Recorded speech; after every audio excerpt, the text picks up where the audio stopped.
Hello, friend. This is Ryan Hicks of TalkToProfit.com, and today I want to talk to you about how to overcome adversity and use it for your good. Adversity is something that everyone faces, but, and I've mentioned this numerous times in the past, so often the adversity we face in life is self-caused. And that rubs people the wrong way. People don't like to hear that because they want to hear that it's somebody else's fault. Well, this person over here did this to me. That's the cause of my adversity, so it's their fault. But then the question I always ask, because I'm always trying to go back for myself and think, what is my role in this situation? If there's something problematic going on, something I see as adversity, how did I get here? And this is very rarely what anyone does. Too often people look at the circumstance and maybe the person directly causing it and try to figure that part out instead of figuring out, well, how did I get here? How did I get to this person being in my life in the first place? What decisions did I make, some that may have been mistakes, that got me to this place of being in this situation? Because so often you will find a fatal mistake, a fatal bad decision that you made somewhere down the line. Now, there's also the case that many people see adversity and they don't look for the gentle nudging of the Spirit leading them to good things. This is not to say God's the one sending you adversity or anything like that, like people like to talk about. No. Adversity just comes in life because there's billions of people on the planet, and spirits and things like that behind the scenes, but you control your mindset, your vibration. And I've never met anyone who's going through a lot of adversity. I'm not talking about one-time thing or something like that, but constantly, day in and day out for weeks and months on end, they're always going through adversity, who does not have a low vibration. They may do things that raise the vibration for a short period of time, such as affirmations and visualization. They may even talk about positive things, but in their hearts, they're very anxious and negative in many cases. Now, this is not to blame you or to get you thinking that way where somebody needs to be blamed. It is to get you to rethink what is actually going on. Be honest with yourself, because I don't know what's going on in your heart, but I know from talking to people over the years, and I know from my own experience, that the times when I was going through the most adversity, my mindset was not right. Now, I could blame other people and these circumstances that seemed to be out of my control, and yet I didn't have myself under control to see if the circumstances would have been different had I been in the right vibration. And so I stress, if you are in a situation that you see as adversity right now, you must instantly, immediately change your vibration. Start thinking about positive things. Start glorifying God. Start thinking about His benefits. Because if you're in a state of sustained adversity, you're not doing that. You just aren't. Because you can't be in a state of sustained high vibration and also be in a state of sustained adversity. It just doesn't happen. You know, today I was walking from my car into a store and it was raining. I saw people and heard them vocally complaining about the rain and being angry about it. Meanwhile, I was happy. I was just thinking about the goodness of God and glorifying God and thanking God for the rain that would water the plants and the flowers and would restore health to the earth. But oftentimes, adversity is a matter of perception. I'm not talking about real major adversity, but consider how Jesus talked about how God rains upon the just and the unjust alike. That wasn't meant to say He's doing bad and sending bad things their way. The rain was seen as a good thing. But you can see something that's actually a good thing and maybe only in the lightest sense be seen as adversity, and you could see it as something bad. This is where your mindset and your high vibrational state will really help. Think about a child. If it's raining, I remember as a kid going out and running and jumping in mud puddles, getting water all over me and playing in the rain. Now, obviously, as an adult, you're not going to be doing that because you have places to be and things to do. and you'll look insane. But the point is, you can have that same childlike mentality about the goodness of God and the blessings of God in your life.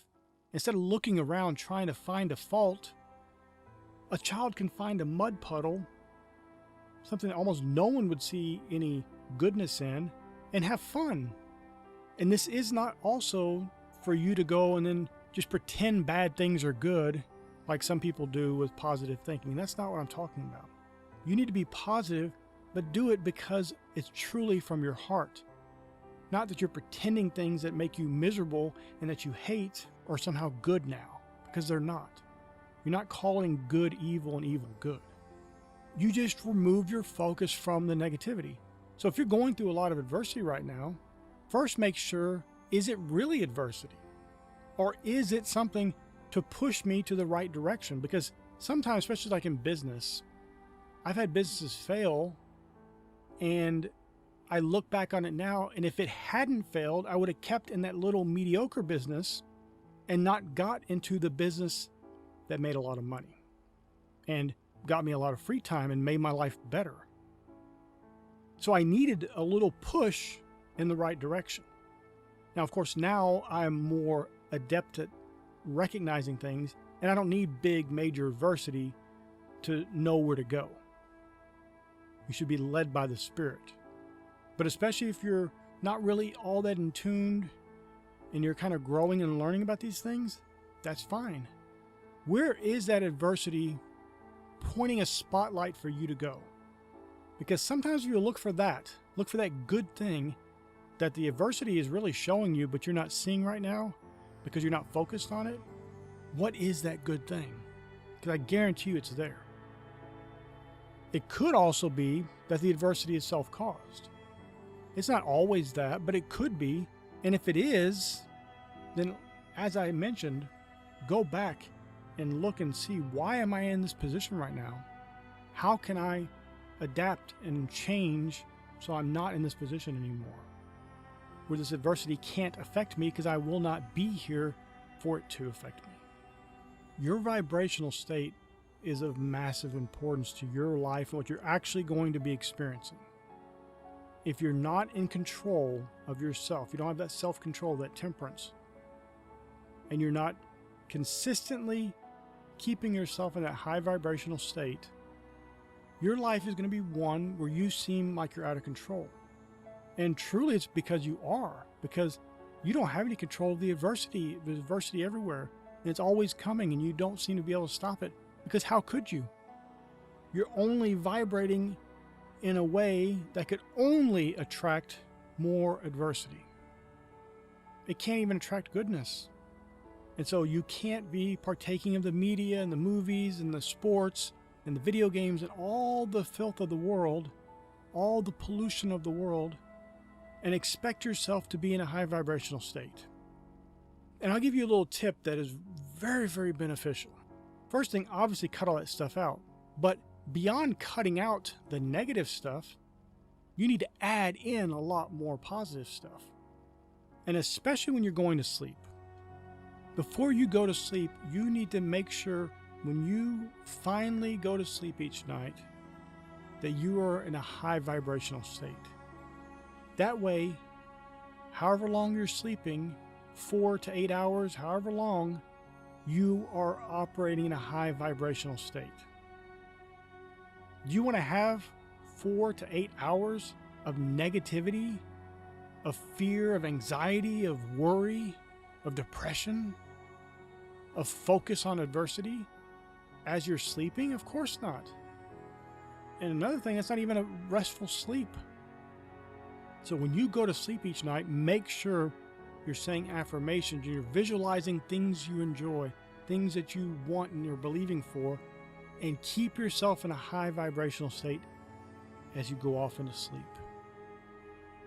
And then keep that high vibrational state going when you wake up in the morning by visualizing and saying positive affirmations and thinking about those things that make you happy.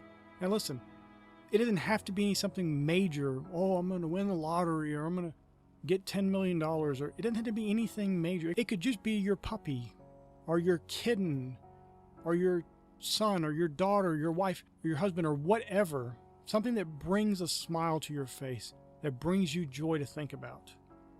So go to sleep in a high vibrational state. Get up, wake up in a high vibrational state. And then as you go throughout the day, you'll find it'll be easier to maintain that high vibrational state. So many people are going to sleep negative, waking up negative, and then wondering why they're struggling all day long in their conscious mind to stay positive, when they've just fed themselves 8 to 10 hours between time going to sleep and actual sleep, and then waking hours, starting to get up and go in the morning. 8 to 10 hours of negativity. And you're doing that every single night. That's rough. That's hard on yourself. And that's sowing more seeds of adversity. Which, if you're beyond that, if you're past that, if you've already had enough of that, enough trials and tribulations in life, and you want to move on, then start doing that. Enter into sleep positive, wake up positive, and you'll find that your day will be more positive, and it'll be easier for you to maintain your high vibrational state. And more importantly to all that, the end result will be less adversity, more positivity, and more manifestation of the things that you want. My friend, I pray this is a blessing for you. May God bless you richly.